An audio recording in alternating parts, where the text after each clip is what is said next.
Other interesting political news, you have Pizza Hut to lay off thousands in California due to a minimum wage law going from $4 an hour to $20 per hour. You get what you vote for. Now, this comes to us thanks to, what was this, ABC7. They note that Pizza Hut will lay off thousands in California delivery drivers in 2024. Operators are blaming the new state law that raises the minimum wage up to $20 an hour starting in April of 2024. Now, they know that the layoffs will affect 1,200 workers of restaurants in Orange, Los Angeles, Riverside, San Bernardino, and Ventura counties. They will also impact more than 800 workers at Pizza Hut locations in Sacramento, Central California, Southern Oregon, and the Reno Tahoe area, according to reports. Operators are blaming the new state law. Again, increases that. That law is known as, again, I almost wonder if they're just inept at marketing just to be bland so they can sneak these things on the political ballot, or if they really are this uncreative in politics. So this poll, which should have been, or this law, which should have been the Job Killer Law 3.0, if it was accurately, if the name was as accurate as the effects it's going to have on the economy there, they call it, excuse me, Assembly Bill 1228, which was introduced by Assemblyman Chris Holden, Democrat from Pasadena, and signed into law by Governor Gavin Newsom. Interesting. So again, because the jobs are going away, the average profit margin of these food places is not great. It is better than grocery stores. Grocery stores are about a 2% profit margin, but it's not enough to actually absorb this huge increase in cost. Now, they know that because of the layoffs, consumers will end up having to use third-party apps such as DoorDash, Grubhub, Uber Eats for food deliveries. And ABC7 Los Angeles reached out to Yum Brands, which owns Pizza Hut, as well as other fast food companies, and they have not received a comment. So it'll be interesting to see. People, you get what you vote for. And I wonder if people will ever start to vote differently. I'm pretty pessimistic at this point. You look at places like the city of Chicago. They've had the same leadership for nearly 100 years. And yet they have not changed their methodology. They quite literally just vote for the same thing again and again and again. And businesses are leaving in droves, just like in this area of California. A wise man once said the road to hell is paved with good intentions. I actually don't think, I'm pretty pessimistic. I don't even think they have good intentions because, again, this is just destroying the job markets there. These businesses can't sustain that.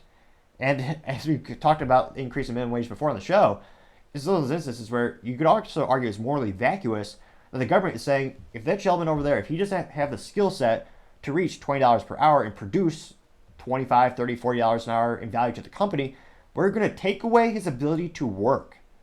It sounds pretty immoral to me, as well as being an abomination against the free market. So again, a lot of businesses are moving out of California. Famously, San Francisco, the only business to move there in the past 48 months I could find was IKEA. And the joke is, because people there are too lazy to steal it, they would actually be too lazy to assemble it, so why bother stealing it? But all these companies are leaving California. And if they're not headquartered there, their individual stores leaving there. You saw Cinemark leave San Francisco, one of the largest movie theaters in the world. Now they're famously headquartered in Plano, Texas. You also have Nordstrom. They left that area in San Francisco as well. A lot of these retailers are leaving in droves because not only is laws hurting them in terms of the books, but the crime is out of control.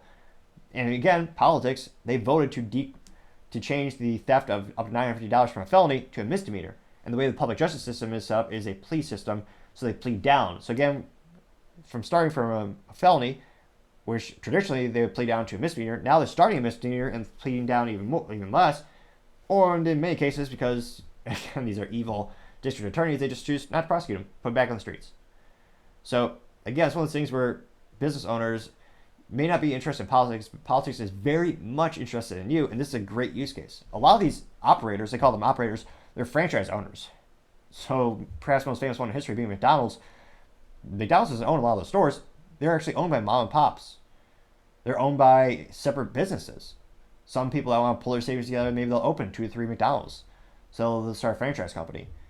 And again, they cannot absorb these costs. It's just astronomical.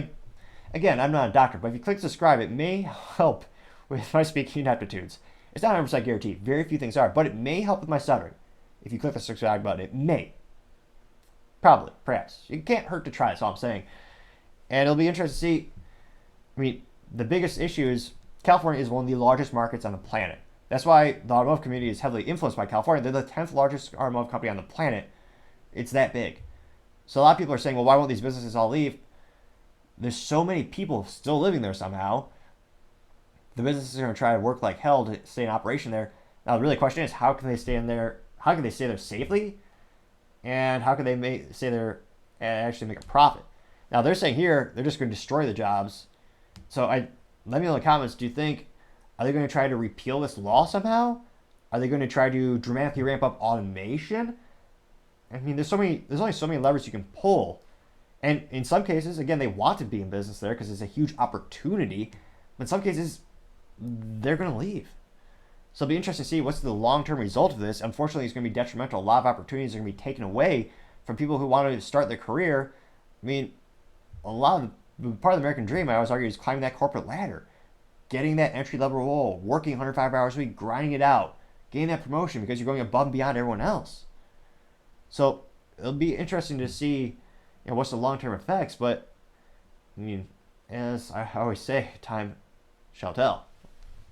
Thank you everyone for taking the time to tune in today. Again, we're trying to get to 4,000 subscribers by the end of December. So if you click that button, I greatly appreciate it.